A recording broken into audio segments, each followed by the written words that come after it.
আমাদের ছোটবেলা থেকেই খেয়াল ছিল যে আমরা যমজ বিয়ে করার। আমরা দুজন এখন একই ফ্যামিলির দুই ছেলের সঙ্গে আমাদের বিবাহ ঠিক হয়েছে। আমরা এখন অনেক হ্যাপি। যেহেতু আমার ভাই টুইন মেয়ের সাথে মানে বিবাহটা সম্পন্ন হোক। স্বপ্ন ছিল টুইন ছেলে বিয়ে করার, যাতে আমরা সবসময় একসাথে থাকতে পারি। Finally it's happen, so it's really pleasure for us. অন্যরকম একটা বিয়ে, এর জন্য আমরা সবাই খুশি। এটা ইচ্ছা ছিল এবং আল্লাহর অশেষ রহমতে it's happen today. Sonia Akter Lata আর সময় আক্তার পাতা ছোটোবেলার থেকেই ওরা একে অপরের একসাথেই জন্মগ্রহণ করছে।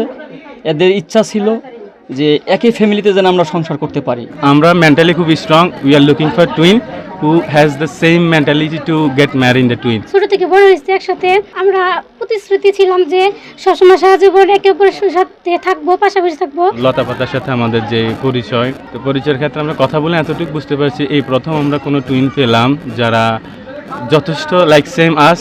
দে also like mentally strong, promise to get marry someone twin, not like single.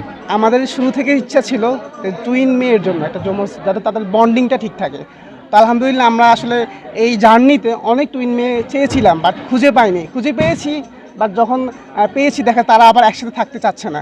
আবার এমনও হয়েছে যে অনেক টুইন মেয়ে বলতেছে যে মানে দুই বোন কীভাবে একসাথে সংসার করবো এক ঘরে, এটা কেন সম্ভব? আমাদের ছোটবেলা থেকেই খেয়াল ছিল যে আমরা যমজ বিয়ে করার। অনেকগুলো যমজের সাথে কথাবার্তা হই। আমরা যে সমস্ত যমজ দেখলাম, হয়তো ওই যমজরা ওনারা টুইন বিবাহ করতে ইন্টারেস্টেড না, এই হয় ওনারা রাজি বা আমরা আমাদের থেকে হচ্ছে না, এরকম পরিস্থিতি আর কি। আবার কারো ক্ষেত্রে দেখা গেছে যে দূরে, যেমন আমাদের বাড়ি হচ্ছে লক্ষ্মীপুর জেলা, 10 আওয়ার্স জার্নি করে এখন এখানে আসলাম আজকে। বড় ভাই মেজু ভাই উনি কিন্তু হচ্ছে টুইন না, বাট ওনার দুটো টুইন বেবি আছে আলহামদুলিল্লাহ। আমারও ইচ্ছা আছে এরকমই দুই মেয়ের সাথে, যমক দুই মেয়ের সাথে আমার যমক দুই ছেলের বিয়ে শাদী দেওয়ার ইচ্ছা আছে। পুরো ফ্যামিলি সবাই চাচ্ছে যে ভাইদের এই বন্ডিংটা আজীবন ভালোভাবে থাকুক। আর যখন দুই ভাই যদি দুই জায়গায় বিয়ে করে, সেক্ষেত্রে দেখা যায় হবে কি, একজন এক শ্বশুরবাড়িতে গেল, আরেকজন এক শ্বশুরবাড়িতে গেল, এই যে একটা ডিস্টেন্স অটো হয়ে যাওয়া। বাট এখন এই যে আমরা সেটার জন্য সেই লক্ষ্মীপুর থেকে আমরা এখন টাঙ্গাইলে আসছি, শুধু জাস্ট টুইন আমাদের ভাইয়ের বন্ডিং ঠিক রাখার জন্য। থেকে একসাথে বেড়ে উঠে আমরা সবসময় একসাথেই থাকতাম।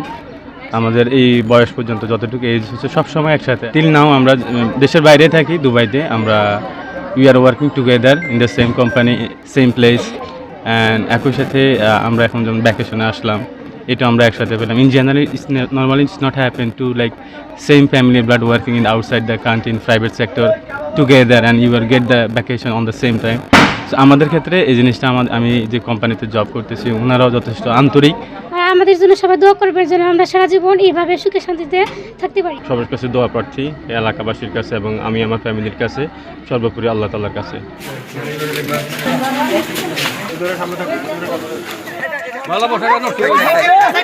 হ্যাঁ, দুজনকে দাও, ও দুজনকে দাও।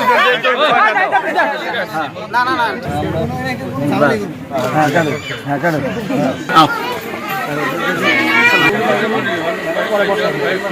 ভাইয়া